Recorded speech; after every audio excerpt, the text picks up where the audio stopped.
अस्सलाम वालेकुम दोस्तों। इस वीडियो की पहली पहली है अजमल ने मरे हुए इंसान चलते हुए देखा, बताओ कैसे। इसका जवाब आप 5 सेकंड में इस कमेंट में वीडियो के कमेंट में बता सकते हैं। पहला जवाब है अजमल चल रहा था, इंसान मरा हुआ था, उसने मरे हुए इंसान को चलते हुए देखा। दूसरी पहली है सोने की चीज़ है, ना सुनार खरीदता है ना बेचता है, बताओ क्या है। इसका जवाब भी आप 5 सेकंड में कमेंट में बता सकते हैं। जवाब है इसका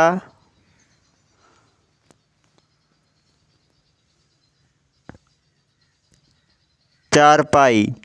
चारपाई ना सुनार खरीदता है ना बेचता है।